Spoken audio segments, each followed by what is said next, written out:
Bonjour, bienvenue dans votre émission. Aujourd'hui est un jour assez spécial parce que nous allons vous présenter un livre et un auteur de Lubumbashi que vous connaissez sous d'autres casquettes, mais aujourd'hui nous allons vous le présenter en tant qu'auteur. Comme d'habitude, je ne suis pas seule, je suis accompagnée de Divine. Bonjour Divine. Bonjour Lisette. Tu vas bien? Comment aller mal tant qu'on parle des livres? Oui. Et aujourd'hui, c'est un jour assez spécial pour toi et moi parce que nous allons parler de quelqu'un que nous connaissons personnellement. Notre papa. Oui, notre pasteur, Oui. qui est professeur, pasteur et écrivain. Il n'a pas à son actif beaucoup de livres. Il en a 2 et un 3e va sortir d'ici là. Et aujourd'hui, nous allons parler des images d'influence d'un chrétien dans le monde. Les 7 images.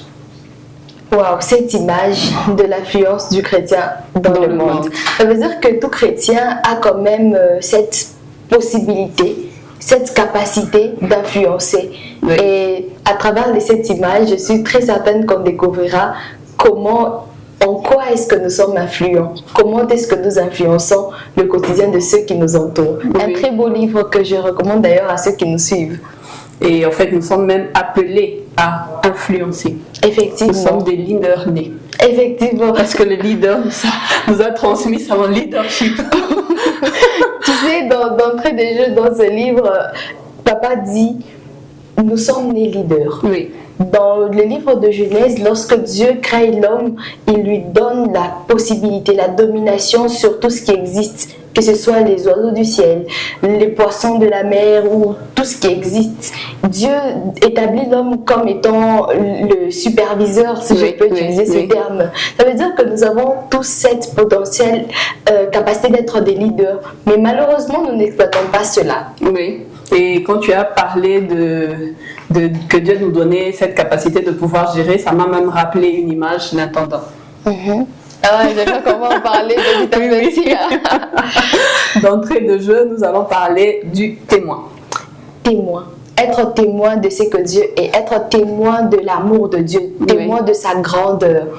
Nous sommes témoins au fait de ce que Dieu est. Tu sais, dans ce livre, j'ai aimé cette phrase que papa dit, il dit ceci, le fait que nous découvrons, les découvertes scientifiques que l'homme a fait durant autant d'années, tout cela ne sont que des témoignages de ce qu'il est. D'ailleurs, jusqu'à présent, il y a des choses qui ne sont pas encore découvertes, mais la connaissance que Dieu donne à l'homme sur ce qu'il a fait, c'est juste une façon pour l'homme de témoigner encore de ce Dieu qui est grand, de ce Dieu qui est puissant. Oui, et nous ne pouvons pas seulement nous restreindre par rapport à la création, mais nous devons aussi témoigner de sa grandeur dans notre vie, de la manière dont il continue à opérer encore aujourd'hui, du sacrifice ultime qu'il a fait sur la croix, pour qu'aujourd'hui aussi nous soyons appelés chrétiens. Et sans oublier l'ordre suprême dans Matthieu 28, 19, où il dit « Allez, faites de toutes les nations des disciples, baptisez-les au nom du Père, du Fils et du Saint-Esprit. » Ce passage me rappelle encore que nous sommes des leaders. Nous sommes appelés à enseigner, à transformer, à...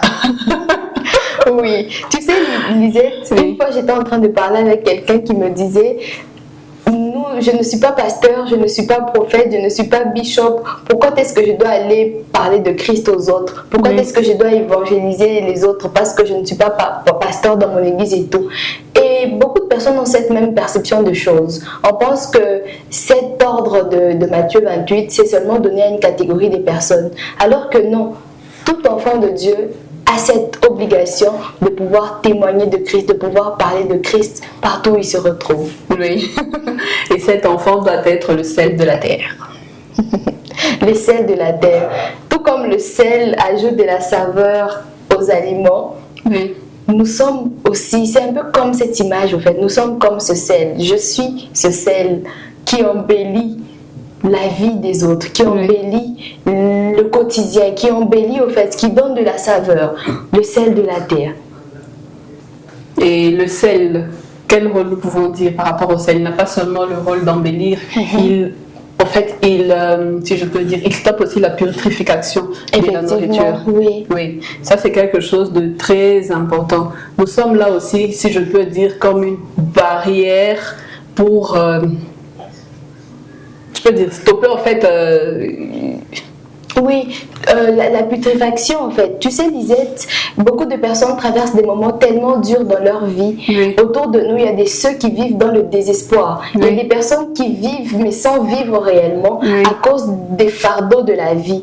Mais nous, chrétiens, nous enfants de Dieu, nous devons ajouter quelque chose, un plus dans la vie de ces personnes. Tu t'imagines quelqu'un qui est désespéré à cause des soucis de la vie, mais que toi, par ta présence, tu lui apportes Christ. Tu lui apportes Christ parce que notre saveur vient de Christ en fait. Et tu apportes Christ dans la vie de cette personne qui est affaiblie à cause des fardeaux. C'est notre rôle au fait. La putréfaction, la pourriture, le sel prévient cela en fait. Et nous devons apporter un peu cette touche dans la vie des autres. Oui. Et non seulement apporter Christ, nous devons aussi par notre sagesse toujours qui vient de Christ, donner des bons conseils, encourager, soutenir. Nous devons être un appui en fait pour tous les autres qui ne connaissent pas encore Christ. Non seulement les faire venir, mais marcher avec eux, les accompagner, leur donner la force afin qu'ils puissent rester ancrés dans les valeurs de Christ. Yes, ça c'est vraiment merveilleux. Et il y a la troisième image que j'aime aussi particulièrement, la lumière du monde. Nous sommes la lumière du monde. Tout comme celui qui nous a créés est lumière. Dans le livre, Papa nous parle de ce passage dans le livre de Jean 1 où Dieu il est cette lumière. Et nous tirons notre lumière du fait qu'il soit lumière. Dieu le Père est lumière. Son esprit est aussi la lumière qui nous éclaire. Et nous également, nous sommes la lumière au fait. La lumière chasse les ténèbres. La lumière chasse ce qui est mauvais, ce qui est impur. La lumière fait tellement de choses au fait. Et nous sommes comme la lumière dans ce monde rempli de ténèbres. Et nous sommes la lumière. Et ce qui est intéressant, c'est que juste par sa présence, le ténèbre part. Il n'y a besoin de faire beaucoup d'efforts. Donc nous devons vraiment être cette lumière. Et pour être cette lumière, nous devons rester connectés à Dieu, être connectés à sa parole, à ses valeurs. Parce que c'est lui qui nous transmet tout. Oui. Et ça, c'est quelque chose qui est très, très, très important. Et en parlant de connexion, nous parlons aussi du cinquième image. Oui. Oh, excuse-moi, la quatrième image. Excuse-moi, je vais un peu trop vite. La quatrième image qui est la branche ou le sarment. Effectivement. Nous sommes des branches au fait et nous sommes attachés à Jésus qui est le cep et nous sommes comme dans un jardin. Supposons que nous sommes dans un jardin et le propriétaire du jardin c'est Dieu lui-même, il est le vigneron et nous sommes les branches qui devons rester attachés au cep, au tronc qui est Christ. Et c'est de lui que nous pouvons produire des fruits au fait. Parce que ce que les branches font, c'est qu'il y a des feuilles au niveau des branches, il y a également des fruits qui doivent pousser. Les fruits, ce sont bien sûr les 9 fruits de l'esprit que nous devons produire. Mais cela vient du fait que nous avons en nous la sève. Mais cette sève, elle vient de Christ. Donc nous devons vraiment rester attachés d'abord à Christ. De lui, nous allons produire du fruit, porter du fruit. Oui, tu as tout dit. Ce qui nous amène à la sixième image qui est la lettre de Christ. Oui. Nous sommes une lettre de Christ.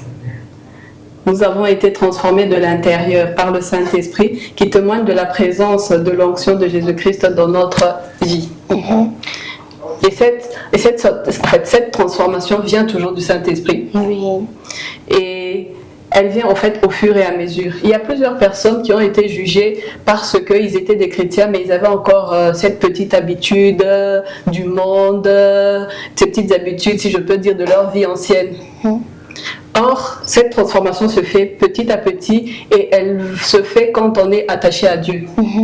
Moi, par exemple, il y a plusieurs choses que j'ai dû arrêter, non pas parce qu'on m'a fait plein de remarques.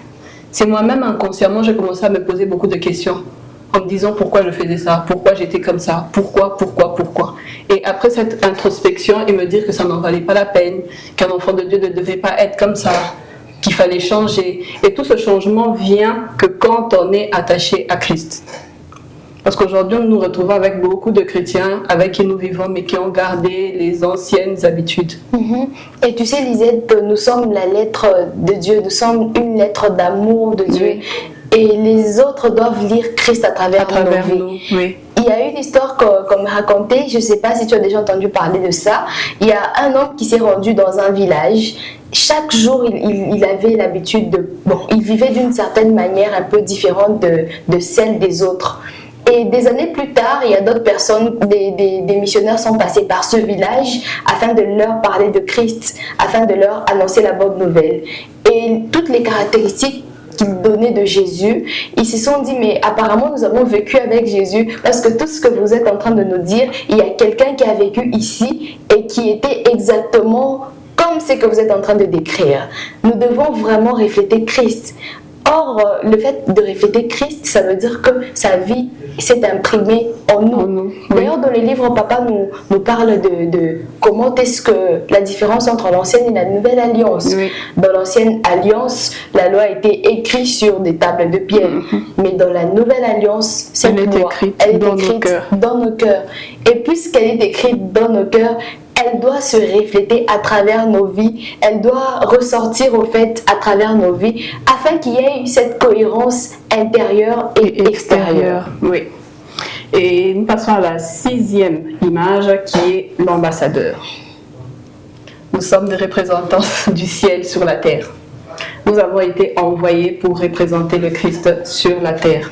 Nous ne dépendons pas des lois terriennes, mais célestes. Ça, c'est aussi quelque chose qui nous rappelle encore la lettre, quand nous avons parlé de transformation. Nous ne devons pas vivre comme tout le monde, nous devons vivre selon les lois divines, selon la parole de Dieu. Oui, et étant donné que nous sommes les ambassadeurs de Christ, nous représentons en fait Christ, nous représentons Christ lui-même. Tu t'imagines si on t'envoie comme étant la représentante du président de la RDC, cette gloire va t'accompagner au fait. Autant d'honneurs seront avec toi parce que tu représentes le président de la République. Mais nous avons plus que le président de la République. Nous représentons le créateur du ciel et de la terre. Et quelque chose qui est très important, comme tu viens de dire, quand on t'envoie ailleurs pour représenter la RDC, tu es là-bas pour les intérêts de la RDC. Oui. Et non pas pour tes propres intérêts. Effectivement, beaucoup de personnes. C'est ce que nous avons parfois tendance à oublier ça. Nous nous contentons de vivre d'après nous-mêmes, de poursuivre nos intérêts. Nous mettons un peu l'accent sur ma santé, ma vie, mon mariage, mon voyage. Mais les intérêts de Dieu alors, les intérêts du royaume alors, qu'est-ce qu'on en fait? Or, sur terre, nous ne sommes que des ambassadeurs. Oui. Un ambassadeur, il est seul, mais il a plusieurs personnes derrière et il se bat pour les intérêts de ceux qui le suivent. Et nous allons finir notre émission avec l'intendant. Une très belle image, l'intendant. Le représentant en quelque sorte, en fait. Celui qui gère mais sans être propriétaire. Oui. Moi, ça m'a beaucoup parlé. Pas seulement en matière de gestionnaire des minéraux, ça m'a plus parlé même dans la famille. Oui. Des fois, on a l'habitude de dire c'est mon enfant, c'est ma maison, c'est mon travail. Mais si jamais on changeait notre vision en disant que je suis que le gestionnaire, ça changerait beaucoup de choses. Même dans l'éducation, savoir que tu éduques un enfant qui ne t'appartient pas, c'est différent de dire que non, tu éduques ton propre enfant. Parce que tu vas tout faire pour respecter en fait les lois, les caractéristiques, les valeurs de la personne qui est propriétaire de cet enfant. Et tu sais, Lisette, non seulement en ce qui concerne les enfants, mais même en ce qui concerne les richesses. Oui. Beaucoup de personnes s'attachent aux richesses qu'ils ont, à leur compte bancaire, à leur argent. Et pourtant, tout ça, c'est Dieu qui nous a donné. C'est lui qui en est les propriétaires. Et nous ne sommes que les gérants. On gère, mais sans en être le propriétaire. Alors, pourquoi demeurer dans l'orgueil? Pourquoi marcher avec autant d'orgueil dans notre cœur, alors que c'est Dieu à qui tout ça appartient? Et si nous gardons l'esprit de gestion, nous devons aussi savoir qu'à la fin, il faut rendre des comptes. Effectivement. Ça, c'est très important. Oui. Nous sommes arrivés à la fin de notre émission. Dans un temps record, nous avons pu vous présenter les 7 images. Et nous espérons qu'au travers de notre petite émission, vous pourrez vous procurer ce livre. Il ne coûte pas cher et vous pouvez l'avoir ici à la NCD. Merci beaucoup de nous avoir suivis. C'était Lisette et Divine sur Hosanna TV. Au revoir et à la prochaine.